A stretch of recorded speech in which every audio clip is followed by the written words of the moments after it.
Hello दोस्तों, मैं कृष्ण मुरारी एक बार आपका फिर से वेलकम करता हूं आपके अपने यूट्यूब चैनल जिसका नाम है स्टूडेंट्स एकेडमी। हम अपनी सीरीज को आगे बढ़ाते हुए पढ़ रहे हैं प्रोनाउन की नेक्स्ट क्लास, जिसमें आज हम पढ़ेंगे इंटरोगेटिव प्रोनाउन। प्रोनाउन की काफी क्लासेस कंप्लीट हो चुकी हैं। आप इसी चैनल की प्लेलिस्ट में जाकर के कंप्लीट इंग्लिश ग्रामर के सेक्शन में जाएं। वहां पे आपको नाउन की कंप्लीट सारी वीडियोस, प्रोनाउन की भी सारी वीडियोस आपको मिल जाएंगी। उसी में हम आगे बढ़ते हुए आज इंटरोगेटिव प्रोनाउन का टॉपिक आपके सामने लेकर के आए हैं। इंटरोगेटिव प्रोनाउन इसका मतलब प्रश्नवाचक सर्वनाम, जिसमें हम क्वेश्चन पूछते हुए एक ऐसे वर्ड को यूज करते हैं जो नाउन को रिप्लेस करता है। मतलब कहने का क्या मतलब होता है इसका, एक ऐसा वर्ड, एक ऐसा शब्द या वर्ड जो नाउन को रिप्लेस करे, नाउन को रिप्लेस करे।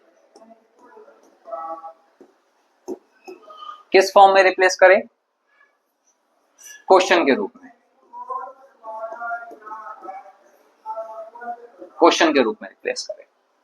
ठीक है, तो बहुत ही अच्छी तरीके से चर्चा करते हुए, काफी अच्छे से डिस्कस करते हुए हम who, whom, what and which का भी यूज हम सीखेंगे। ठीक है, तो चलिए शुरू करते हैं।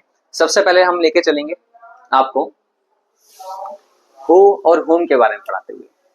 हु का मतलब होता है कौन, whom का मतलब होता है किसे। आपको ये याद रखना है कि जब हम हु का यूज करेंगे तो वो सब्जेक्टिव केस में यूज करेंगे, किसी सेंटेंस के सब्जेक्टिव केस में। और जब हम whom का यूज करेंगे तो उसको हमको किसके रूप में यूज करना है? ऑब्जेक्टिव केस के रूप में। किसके रूप में? Objective case. ठीक है, ऑब्जेक्टिव केस के रूप में यूज करना है। कहने का मतलब क्या है, जब हमको सब्जेक्ट लगाना होगा, सब्जेक्ट की जगह क्वेश्चन के लिए हमको नाउन के स्थान पर कुछ लगाना होगा तो हम हु लगाएंगे। अगर हमको ऑब्जेक्टिव केस में किसी शब्द की जरूरत पड़ेगी तो हम वहां पे क्वेश्चन के रूप में किसको यूज करेंगे? whom को यूज करेंगे। ये किसी भी पर्सन, व्यक्ति के लिए लगता है। ये दोनों की दोनों चीजें किसके लिए लगती हैं?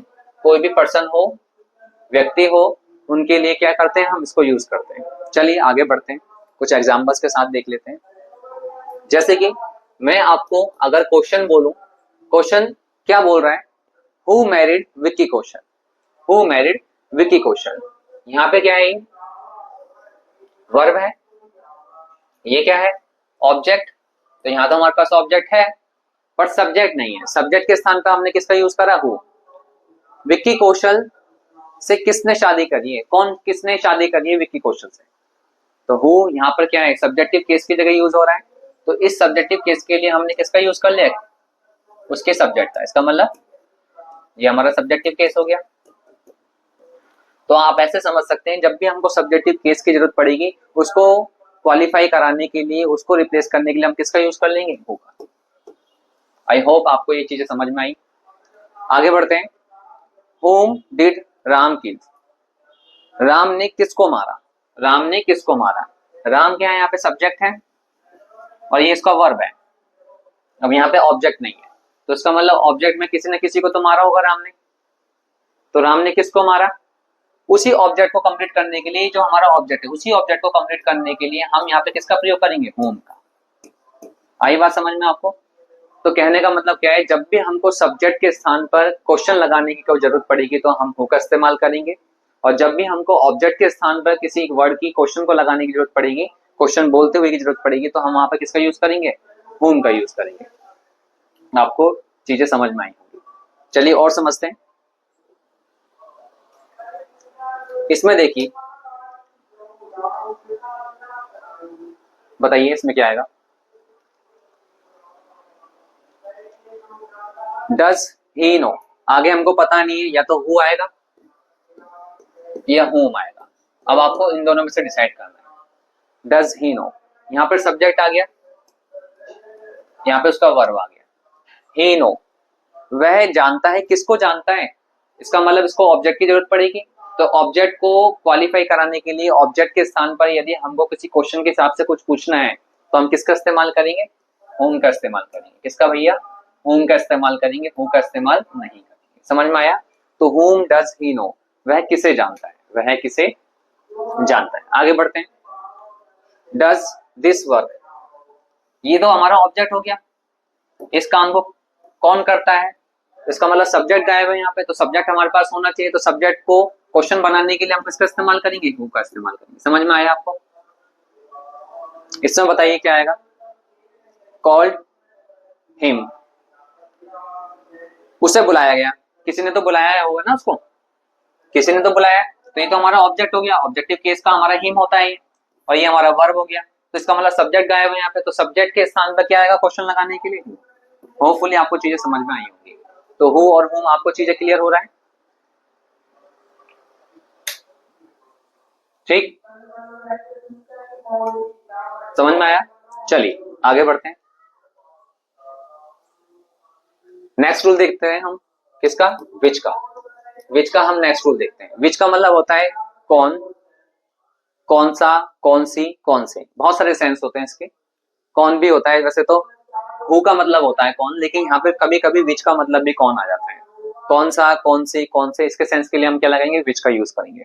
ये किसके लिए लगता है, एनिमल, कोई बर्ड, कोई वस्तु, थिंग, या किसी चीज को पॉइंट आउट करने के लिए। पॉइंट आउट किसको करना, किसी एनिमल को कर रहे हो आप, किसी पर्सन को कर रहे हो, किसी ऑब्जेक्ट को कर रहे हो, इन सबको पॉइंट आउट करने के लिए हम किसका यूज करते हैं, विच का यूज करते हैं।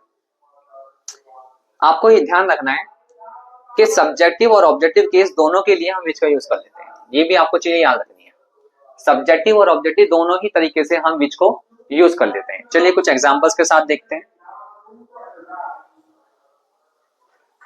पहला, sorry, who is our national word.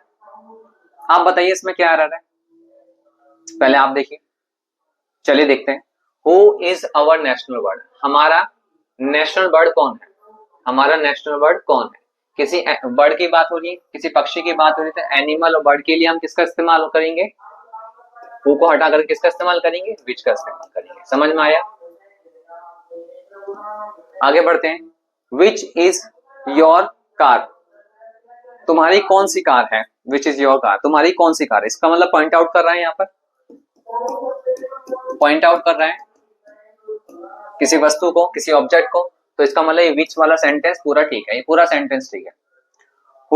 Who of the following teaches best, इनमें से कौन सबसे अच्छा पढ़ाता है। कौन, जैसे Ankit sir, Himanshu sir, Khan sir, Piyush sir, कौन सबसे अच्छा पढ़ाता है। तो आपको ये चीज याद रखनी है, आप नोट में लिख लीजिए, जब भी चॉइस की बात आ जाए, किसकी बात आए, चॉइस की बात आ जाए, और उसमें भी किसी चीज को पॉइंट आउट कर रहे हो, चॉइस करते हुए किसी चीज को पॉइंट आउट कर रहे हैं, ठीक है, तो उसमें विच ऑफ का यूज होता है, ना कि हु ऑफ का। तो इसका मतलब यहां से हु ऑफ कटेगा, क्या आ जाएगा, विच ऑफ, विच ऑफ, ठीक है, हु ऑफ गलत होता है। क्लियर हुआ? ये आपको समझ में आया? इस तरीके से पेपर में एरर्स आते हैं और आपको इस चीजें समझ में आनी भी चाहिए। चलिए आगे बढ़ते हैं। अब नेक्स्ट रूल देखते हैं हम अपना व्हाट का। व्हाट का मतलब होता है क्या, व्हाट का क्या मतलब होता है, क्या। इससे पहले आपको ये चीज समझनी होगी, जब भी हम किसी सब्जेक्ट में, सब्जेक्ट के आगे हेल्पिंग वर्ब लगाएं और उसके बाद में उसका ऑब्जेक्ट लगाएं, तो ये नॉर्मल नॉर्मल सेंटेंस होता है। लेकिन अगर हम सब्जेक्ट से पहले हेल्पिंग वर्ब लगा दें और उससे पहले भी कोई WH फैमिली का वर्ड लगा दें, तो ये हमारे इंटरोगेटिव सेंटेंस होता है, ये तो आपको पता ही है। तो कभी कभी क्या होता है कि क्या दो तरीके से रिप्रेजेंट करता है अपने आप को, क्या दो तरीके से रिप्रेजेंट करता है। जब खाली क्या वाक्य के शुरू में आ जाता है, वाक्य के शुरू में, तो वहां पे हेल्पिंग वर्ब और सब्जेक्ट और उसके बाद में वर्ब और ऑब्जेक्ट लगती है, क्वेश्चन मार्क। लेकिन अगर वाक्य, क्या वाक्य बीच में आ जाए, क्या वाक्य के बीच में आ जाए, बीच में, तो वहां पे WH फैमिली, हेल्पिंग और सब्जेक्ट लगेगा। इसका मतलब यहाँ पे व्हाट लगा देंगे। समझ में आ रहा है या नहीं आ रहा? तो इस तरीके से हमारे स्ट्रक्चर होते हैं, आपको पता होगा ये चीजें। तो चलिए इसमें देखते हैं। किसी को आइडेंटिटी, किसी की आइडेंटिटी बताने के लिए, इसकी पहचान बताने के लिए, किसी को एक्सप्लेन करने के लिए, उसकी एक्सप्लेनेशन बताने के लिए, ठीक है, उसको किसी का जस्टिफिकेशन बताने के लिए, ये सब चीजों के लिए हम किसका प्रयोग करते हैं? व्हाट का प्रयोग करते हैं। सब्जेक्ट वर्ब, सब्जेक्ट ऑब्जेक्ट दोनों यूज में हम इसको ले सकते हैं। सब्जेक्ट और ऑब्जेक्ट दोनों ही यूज में हम इसको ले सकते हैं। जैसे कि एग्जांपल्स हैं आपके सामने।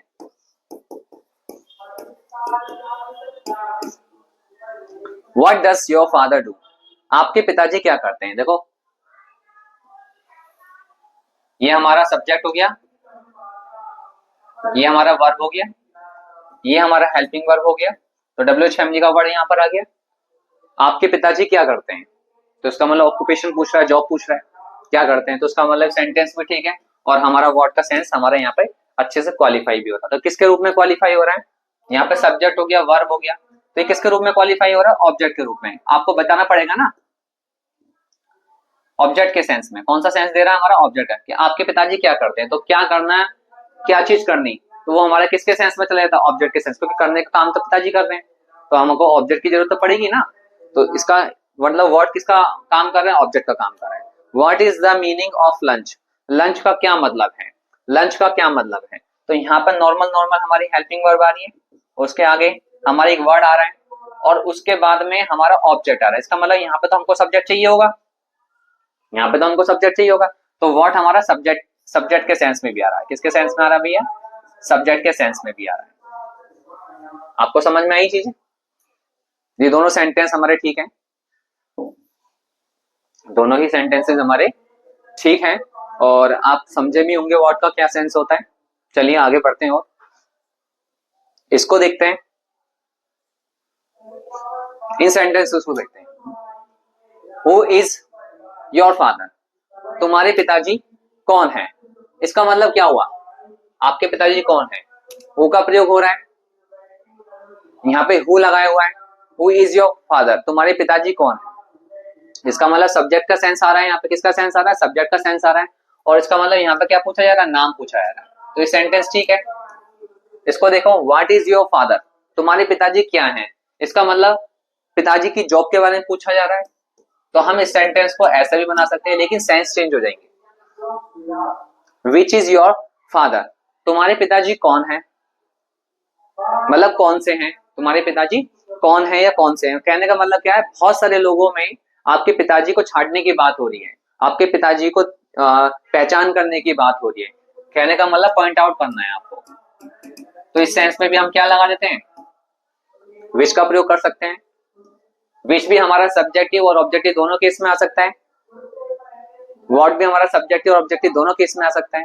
अब इस सेंटेंस को देखो, which is your favourite dress, और एक सेंटेंस है what is your favourite dress.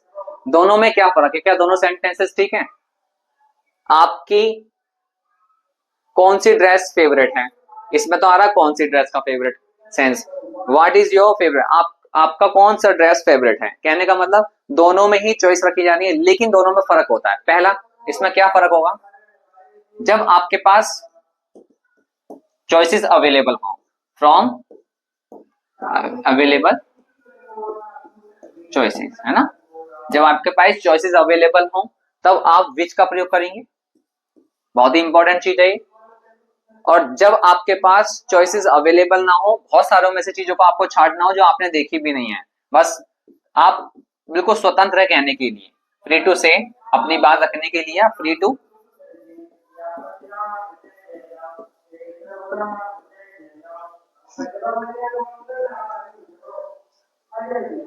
किसी चीज को चुनने के लिए क्या है? आप फ्री हैं, ठीक है, फ्री टू चूज। आप किसी भी चीज को चुनने के लिए स्वतंत्र हैं और इसमें आपके पास जो चीजें अवेलेबल हैं, जो चॉइसेस अवेलेबल हैं, उसके लिए आप क्या लगाओगे? विच का प्रयोग करोगे। और जो आप बिल्कुल कहने के लिए किसी भी चीज के लिए स्वतंत्र हैं, आपके पास चॉइसेस अवेलेबल बहुत सारी हैं लेकिन अभी आपके सामने नहीं है, उनके लिए आप किसका प्रयोग करोगे? व्हाट का प्रयोग करोगे। तो आपको समझ में आया होगा, बहुत ही सिंपल सा एक रूल था हमारा आज का, जिसमें हमने इंटेरोगेटिव प्रोनाउन को सीखा, जिसमें हमने व्हाट, विच, हु और हुम इन 4 शब्दों को सीखा।